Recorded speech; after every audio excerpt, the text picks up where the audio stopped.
CH41 गोली चला दी। गोली चला दी। अभय डिनर करने के बाद अनाया को उसके हॉस्टल छोड़ देता है। पलक अनाया से पूछती है कि वो इतनी महंगी ड्रेस कहाँ से लाई। पलक की बात सुनकर अनाया किसी सोच में पड़ गई। उसे भी ध्यान आ रहा था कि पलक सच ही कह रही है। उसने किसी भी तरह के ऐसे कार्ड के बारे में कभी नहीं सुना जिसमें इतना ऑफर मिलता हो। इसका मतलब ये सारी ड्रेसेस अभय ने जानबूझकर खरीदी। अनाया ने कहा, जी हाँ, अभय तेरे लिए ये सारी ड्रेस खरीदना चाहता था। पलक ने कहा। पलक की बात सुनकर अनाया को भी अब सारी बातें समझ आने लगी। उसके मन में भी ये सवाल आ रहा था कि आखिर अभय है कौन। आज देहरादून के सबसे बड़े और यूनिक मॉल ने उसे 80% डिस्काउंट दिया। देहरादून के सबसे महंगे होटल में वो डेली खाना खाता है। ये दोनों ही जगह ऐसी है जहां एक साधारण अमीर व्यक्ति भी साल में एकाध बार ही जा पाता होगा। अब अनाया को भी अभय की आइडेंटिटी पर शक होने लगा था। उसने देखा था कि जब वो पहली बार आरजी मॉल में गई थी, तब स्टाफ के किसी भी व्यक्ति ने किसी भी कस्टमर को पर्सनली अटेंड नहीं किया था, लेकिन उन्हें मॉल की हेड पर्सनली अटेंड कर रही थी। अभय को वहां देखकर सारा स्टाफ घबराया हुआ था। सभी अभय को बेस्ट से बेस्ट सर्विस देने की कोशिश कर रहे थे। एक स्टाफ पूरे टाइम जूस लेकर उनके साथ चल रहा था। मॉल की हेड ने पर्सनली उन्हें ड्रेस दिखाई। उसके बाद बिलिंग काउंटर पर भी मैनेजर ने उसे कहा कि उसके कार्ड पर डिस्काउंट एप्लीकेबल है। मॉल की हेड उन्हें कार तक छोड़ने खुद आई थी। उसके बाद जब वो होटल गए तो वहां भी उन्हें मैनेजर ने खुद अटेंड किया। इसका मतलब वो सारे लोग अभय को पहले से जानते थे। अनाया के दिमाग में ये सारी बातें घूम रही थी। उसे इतना तो यकीन हो गया था कि अभय कोई पावरफुल इंसान है। अचानक उसे याद आया कि अभय ने उसे आज बताया भी था कि वो एक फाइटर है। हो सकता है मॉल की हेड और होटल का मैनेजर जानते हो कि अभय एक फाइटर है और अभय ने कभी उनकी हेल्प की हो। वो तो वैसे भी सबकी हेल्प करता है। उसने दिशान को भी तो गुंडों से बचाया था। हाँ, ऐसा ही होगा। ये सब सोचकर अनाया फिर स्माइल करने लगी। उसने अपनी ड्रेसेस कबर्ड में रखी और टहलने के लिए बालकनी में चली गई। वो आज के दिन को हमेशा के लिए याद रखना चाहती थी। उसने आज तक इतना स्पेशल कभी फील नहीं किया जितना अभय ने उसे आज फील करवाया। उसने कुछ सोचा और अभय को एक मैसेज टाइप किया। आज का दिन मेरे लिए सच में बहुत स्पेशल था। Thanks for everything. और अभय को भेज दिया। वहीं अभय अनाया को हॉस्टल ड्रॉप करके सीधा डार्क हाउस के लिए चला गया। उसने सोच लिया था कि वो आज विकास शर्मा का चैप्टर क्लोज कर देगा। अभय जैसे ही वहां पहुंचा, बाहर गार्ड ने अभय को रोक दिया। मुझे विकास से मिलना है, अभय ने कड़क आवाज में कहा। तुम अंदर नहीं जा सकते, यहां सिटीजन अलाउ नहीं है, गार्ड ने आंखें बड़ी करते हुए कहा। अभय समझ गया कि वो यहां ऐसे ही अंदर नहीं जा सकता। उसने गार्ड के कंधे के ऊपर हल्का सा हथेली से वार किया जिससे वो बेहोश हो गया। इसी तरह सभी गार्ड्स को बेहोश करते हुए अभय अंदर पहुंच गया। अंदर जब अभय ने देखा तो वो हैरान हो गया। वहां गैम्बलिंग फाइट चल रही थी। सभी एलीट लोग वहां फाइटर पर पैसे लगा रहे थे। अभय थोड़ा आगे बढ़ा तो वहां कैसिनो पर कुछ अमीर लोग जुआ खेल रहे थे। कोई वहां ड्रिंक कर रहा था। अभय थोड़ा और आगे बढ़ा तो उसे वहां बड़े घरों के लड़के लड़कियां क्लब में डांस करते दिखे। अभय ने जब ध्यान से देखा तो उसे एक कोने में टेबल पर विकास बैठा दिखाई दिया। अभय सीधा विकास के पास गया। विकास टेबल पर बैठकर अपने आदमियों से बात कर रहा था। उसी वक्त उसे एक जाना पहचाना चेहरा दिखाई दिया। वो अभय था जो ठीक उसके सामने खड़ा था। विकास भी इस वक्त अपने आदमियों के साथ अभय को ही मारने की प्लानिंग कर रहा था। अभय को देखकर वो एकदम खड़ा हो गया। तुम यहां कैसे आए? विकास ने अभय से कहा। गेट से, अभय ने स्माइल करते हुए कहा। अच्छा हुआ तुम खुद ही यहां आ गए। अगर तुम यहां मर भी गए तो किसी को पता भी नहीं चलेगा, विकास ने हंसते हुए कहा। अच्छा ऐसा है क्या? चलो देखते हैं तुम क्या कर सकते हो, अभय ने कहा। उसके चेहरे पर अभी भी स्माइल थी। विकास ने अपने आदमियों से कहा और वो सभी अभय पर टूट पड़े। ये सब देखकर वहां भगदड़ मच गई। सारे लोग एक तरफ जाकर खड़े हो गए और देखने लगे। अभय ने कुछ ही मिनट में उन सारे आदमियों को जमीन पर गिरा दिया था। ये देखकर विकास घबरा गया। उसने अपनी जेब से गन निकाली और अभय पर तान दी। अब देखता हूं कि तुम कैसे जिंदा जाओगे यहां से, विकास ने हंसते हुए कहा। अभय स्माइल करते हुए विकास की तरफ आगे बढ़ा। उसे आगे बढ़ता देख विकास ने फायर कर दिया। वहां गोली की तेज आवाज सुनकर सभी लोगों ने अपने आंख और कान बंद कर लिए थे। उन्हें लगा था कि विकास ने अभय को जान से मार दिया है, लेकिन जब कुछ सेकंड बाद उन्होंने आंखें खोली तो वो हैरान थे। इस वक्त गन अभय के हाथ में थी और वो विकास की तरफ गन तानकर खड़ा था। किसी को कुछ समझ नहीं आया कि क्या हुआ है। खुद विकास को भी समझ नहीं आया कि अभी अभी यहाँ क्या हुआ। अभय की स्पीड इतनी तेज थी कि आम इंसान उसे कभी ट्रेस नहीं कर सकता था।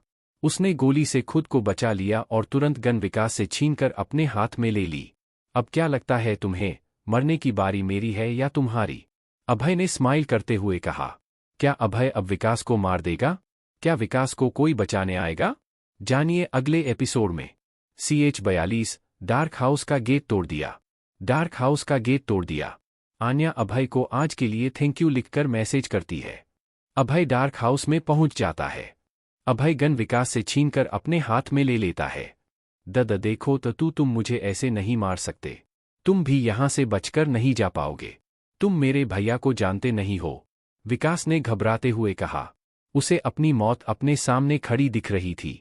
भीड़ में से किसी ने राज शर्मा को फोन करके बता दिया था कि यहाँ क्या हो रहा है। राज भी डार्क हाउस के लिए निकल गया था। तुम्हें मारने के बाद मैं तुम्हारे भाई से भी मिल लूंगा, तुम चिंता मत कर, अभय ने कहा। वो सच में विकास को मारना नहीं चाहता था, वो बस विकास के घमंड को पूरी तरह से खत्म करना चाहता था। अभय के ये कहते ही विकास बहुत डर गया। वो डर के मारे कांप रहा था। वो अपने घुटनों पर बैठकर रोने लगा। वो अभय से अपनी जान की भीख मांग रहा था। वहां खड़े सारे लोग विकास को ऐसे देखकर बहुत हैरान थे। देहरादून की सबसे पावरफुल फैमिली का बेटा किसी से अपनी जान की भीख मांग रहा था। किसी ने भी विकास को पहले ऐसे नहीं देखा था। स्टॉप इट, पीछे से किसी की आवाज आई। ये राज शर्मा था। वो यहाँ की सिचुएशन जानकर समझ गया था कि अभय कोई मामूली आदमी नहीं है, इसीलिए वो सीधा अंदर आ गया था। अभय ने पीछे मुड़कर देखा। एक ब्लैक कलर के बिजनेस सूट में राज अपने आदमियों के साथ खड़ा था। राज ने अपने आदमियों से विकास को संभालने के लिए कहा, जो इस समय बुरी तरह कांप रहा था। देखिए, मेरे भाई से जो भी गलती हुई है उसके लिए मैं आपसे माफी मांगता हूं, राज ने अभय से कहा। वो यहाँ की सिचुएशन देखकर समझ गया था कि अभय कोई पावरफुल फाइटर है और उससे उलझने में कोई फायदा नहीं है। आप इसके भाई है, अभय ने स्माइल करते हुए कहा। उसने बंदूक वहीं फेंक दी और राज की तरफ आगे बढ़ गया। आप जानते हैं, आपका भाई दिनदहाड़े गुंडागर्दी करता है। उसके आदमियों के कारण आम लोगों को कितनी परेशानी होती है। इसने 2 बार मुझ पर भी अटैक करवाया, अभय ने कड़क आवाज में राज से कहा। अभय की इतनी रौबदार आवाज सुनकर राज को यकीन हो गया कि ये कोई मामूली इंसान नहीं है। उसने कहा, मैं इसे समझा दूंगा कि अपनी हद में रहे और किसी को बिना बात के परेशान ना करें। सुल्तान के लोगों ने भी अभय को डार्क हाउस में जाते देख लिया था और उन्होंने सुल्तान को इस बारे में बता दिया था। सुल्तान जानता था कि वहां कोई भी अभय की आइडेंटिटी के बारे में नहीं जानता है, इसलिए वो होटल से तुरंत डार्क हाउस के लिए निकल गया। उसने जॉनी को भी वहां पहुंचने के लिए कह दिया था। मिस्टर शर्मा, ताकत का मतलब ये नहीं होता है कि आप किसी भी इंसान पर इसका गलत प्रयोग करें, अभय ने राज की आंख में आंख डालते हुए कहा। उसी वक्त 3 गाड़ियां गेट तोड़ते हुए डार्क हाउस के अंदर दाखिल हुए और सीधा वहां जाकर रुकी जहां अभय और राज थे। गेट के टूटने से बहुत तेज आवाज हुई, जिसके कारण सभी का ध्यान उस ओर गया। बीच वाली गाड़ी में से सुल्तान तेजी से बाहर निकला। बाकी गाड़ियों में से सुल्तान का जूनियर जॉनी और उसके आदमी निकले। सुल्तान दौड़ता हुआ अभय के पास आया और उसके सामने सिर झुकाते हुए कहा, यंग मास्टर, आप यहाँ? कुछ काम था तो आप मुझे कह देते, आपको परेशान होने की क्या जरूरत थी? सुल्तान ने बहुत रिस्पेक्टफुल्ली कहा था। डोंट वरी सुल्तान, मैं ठीक हूँ, तुम परेशान मत हो, अभय ने स्माइल करते हुए कहा। वो सुल्तान की स्थिति समझ सकता था। मैनेजर सुल्तान, आप इन्हें जानते हैं? राज ने कहा। सुल्तान के मुंह से यंग मास्टर सुनकर राज समझ गया था कि अभय किसी बहुत पावरफुल फैमिली से है, क्योंकि वो सुल्तान का स्टेटस अच्छे से जानता था। मिस्टर शर्मा, यहाँ क्या हुआ है? सुल्तान ने राज की तरफ घूरते हुए देखा। मैनेजर सुल्तान, मैं भी यहाँ अभी ही पहुंचा हूँ, राज ने कहा। सुल्तान ने वहां आसपास देखा तो वहां बहुत सारे गार्ड जमीन पर गिरे पड़े थे। उसे समझ आ गया कि अभय ने उन सबको मारा है। वो बहुत रिस्पेक्ट के साथ अभय से बोला, यंग मास्टर, क्या अब हम यहाँ से चल सकते हैं? हाँ, वैसे भी मेरा काम हो गया है, तो यहाँ रुकने का कोई मतलब नहीं है, चलो यहाँ से, अभय ने कहा, और वो आगे बढ़ गया। अभय ने जब जॉनी की तरफ देखा जो सिर झुकाए खड़ा था, तो उसने सुल्तान से पूछा, ये कौन है सुल्तान? यंग मास्टर, ये जॉनी है, मेरा जूनियर। सुल्तान ने कहा, ओह हाँ, तुमने इसके बारे में पहले बताया था। अभय ने कहा, जी यंग मास्टर, सुल्तान ने कहा। अभय सुल्तान की कार की तरफ आगे बढ़ गया। जॉनी ने अभय के लिए कार का गेट खोला। अभय ने पीछे मुड़कर कहा, मिस्टर शर्मा, आई होप आप मेरी बात के बारे में सोचेंगे और अपने भाई को समझाएंगे। जी यंग मास्टर, मैं समझ गया, राज ने कहा। राज की तरफ स्माइल से देखते हुए अभय कार के अंदर बैठ गया। सुल्तान ने भी राज को सी यू कहा और वो भी कार में जाकर बैठ गया, और वो सभी वहां से निकल गए। सुल्तान ने अभय को उसकी कार तक ड्रॉप कर दिया, और वो सभी अभय के वहां से जाने के बाद अपने अपने वापस चले गए। अभय जैसे ही घर पहुंचा, वो फ्रेश होकर अपने बेड पर बैठा ही था कि उसके फोन पर एक मैसेज आया। अभय ने फोन उठाया तो अनाया का मैसेज देखकर वो खुश हो गया। अनाया ने लिखा था, आज का दिन मेरे लिए सच में बहुत स्पेशल था, थैंक्स फॉर एवरीथिंग। क्या जवाब देगा अभय अनाया के मैसेज का? क्या अब अभय और अनाया की स्टोरी आगे बढ़ सकेगी? क्या राज अभय के लिए कोई समस्या खड़ी करेगा? CH43 first love chat. Abhay Vikas को बुरी तरह डरा देता है। राज अभय से माफी मांगता है। सुल्तान मेन गेट को तोड़ देता है। घर पहुंचने के बाद अभय को अनाया का मैसेज दिखता है, थैंक्स तो मुझे कहना चाहिए, मैंने इतना अच्छा पहले कभी फील नहीं किया। अभय ने तुरंत रिप्लाई किया, हा हा हा हा हा हा। अनाया को हंसी आ गई। मैं आपको अपने दिल की बात बता रहा हूं और आप हंस रही है। अभय ने कहा, नहीं ऐसा नहीं है, मैं तो बस ऐसे ही। अनाया ने कहा, वैसे आपके चेहरे पर हंसी ही अच्छी लगती है। अभय ने कहा। वो अनाया की तारीफ करने से खुद को रोक नहीं पाया। अभय की बात सुनकर अनाया शर्मा गई। वो मन में सोचने लगी, ये सच कह रहा है या सिर्फ ऐसे ही। सॉरी, शायद मैंने कुछ गलत कह दिया। अभय ने कहा। उसे लगा कि शायद अनाया को उसकी तारीफ करना अच्छा नहीं लगा। नहीं, ऐसा नहीं है, बस मुझे अपनी ही तारीफ सुनकर थोड़ा अजीब लग रहा है। अनाया ने कहा, लेकिन मैं तो पूरा दिन आपकी तारीफ कर सकता हूं। अभय ने बात को आगे बढ़ाते हुए कहा। अभय जल्द से जल्द अनाया के दिल की बात जानना चाहता था। मुझ में इतनी भी कोई अच्छाई नहीं है जितना आप कह रहे हैं। अनाया ने कहा। वो भी अब पीछे नहीं हटना चाहती थी। वो भी जानना चाहती थी कि अभय उसके बारे में क्या सोचता है। आपकी हॉबीज क्या है? अभय ने पूछा। क्यों? अनाया ने चौंकते हुए कहा। वो सोच रही थी कि अभय उसकी हॉबी जानकर क्या करना चाहता है। क्यों, मैं नहीं जान सकता क्या? अभय ने कहा। मुझे म्यूजिक सबसे ज्यादा पसंद है। अनाया ने कहा। ओह, आपको सॉन्ग सुनना पसंद है? अभय ने कहा। नहीं, music like guitar, piano, violin. Anaya ने कहा। ओह, आपको वायलिन पर सबसे ज्यादा कौन सी धुन पसंद है? अभय ने कहा।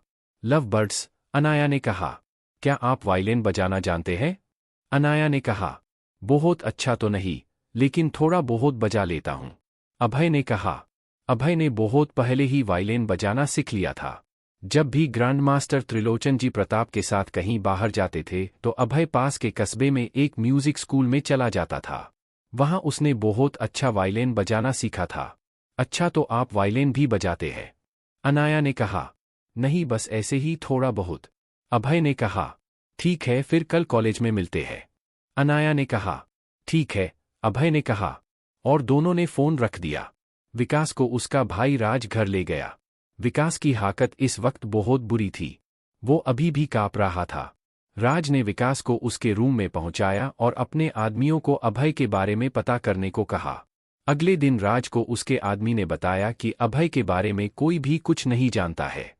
वो माउंट कॉलेज में पढ़ता है, इसके अलावा कॉलेज में भी उसके बारे में कोई इन्फॉर्मेशन नहीं है। प्रिंसिपल भी उसके बारे में कुछ नहीं जानता है। राज शर्मा देहरादून का बड़ा नाम था। माउंट कॉलेज के प्रिंसिपल से किसी की इन्फॉर्मेशन निकालना उसके लिए कोई बड़ी बात नहीं थी। लेकिन प्रिंसिपल तो खुद ही नहीं जानता था कि अभय कौन है, तो वो राज को क्या बताता। राज कुछ दिनों तक अभय के बारे में पता लगाने में जुट गया। उसे इतना तो यकीन हो गया था कि अभय किसी बहुत पावरफुल फैमिली से है। राज के लोगों ने सुल्तान के लोगों से भी अभय के बारे में पता करने की कोशिश की थी, लेकिन उन्हें कुछ भी पता नहीं चल पाया था। विकास भी अपनी उस दिन की बेइज्जती के बाद कुछ दिनों से कॉलेज नहीं गया था। उसे राज ने सख्त शब्दों में बता दिया था कि वो अभय से दूर ही रहे। राज शर्मा पावरफुल आदमी था, इसलिए उसके लोगों ने डार्क हॉर्स वाली बात को वहीं दबा दिया था। राज नहीं चाहता था कि उसकी फैमिली की इमेज खराब हो। बहुत दिनों के बाद विकास कॉलेज गया।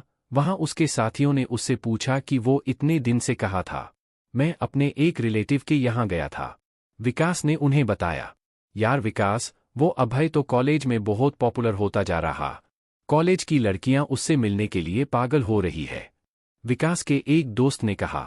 ध्यान से सुनो, हमें किसी भी तरह अभय को कभी ऑफेंड नहीं करना है। वो जो करता है हमें उससे दूर ही रहना है। समझ गए तुम सभी? विकास ने कड़े शब्दों में अपने दोस्तों को कह। वो समझ गया था कि अगर अब उसने किसी भी तरह से अभय को ऑफेंड किया तो वो उसकी जिंदगी का आखिरी दिन होगा। ठीक है विकास, हम ध्यान रखेंगे। विकास के दोस्त विकास से आगे नहीं जा सकते थे, इसलिए उन्होंने तुरंत उसकी बात मान ली। और सुनो, हो सके तो अभय को खुश करने की कोशिश करना, विकास ने कहा। उसने सोचा अगर वो अभय से अपने रिलेशन ठीक कर लेगा तो उसका भाई बहुत खुश होगा। ठीक है, विकास के सभी साथियों ने कहा। कुछ ही महीनों में अभय माउंट कॉलेज का सबसे पॉपुलर लड़का बन गया था। अभय की पर्सनालिटी और उसका ऑरा ही ऐसा था कि कोई भी लड़की एक ही नज़र में उसे अपना दिल दे बैठती थी। आयुष इस बात से बिल्कुल खुश नहीं था। अभय के पहले वो कॉलेज का सबसे पॉपुलर लड़का था, लेकिन अभय के आने के बाद कोई भी लड़की सिर्फ अभय की ही बात करती थी। उसे सबसे ज्यादा जलन तो इस बात से होती थी कि कॉलेज की सबसे ब्रिलियंट और खूबसूरत लड़की जो कभी उसकी तरफ देखती भी नहीं थी, वो अभय से बात करती थी। विकास की फैमिली और आयुष की फैमिली दोनों देहरादून की पावरफुल फैमिली थी। शर्मा फैमिली तो अभय को कभी ऑफेंड नहीं करना चाहती थी, लेकिन नाहर फैमिली अभी तक अभय की पावर से अनजान थी। क्या आयुष अभय के लिए कोई प्रॉब्लम खड़ी करेगा? जानिए अगले एपिसोड में।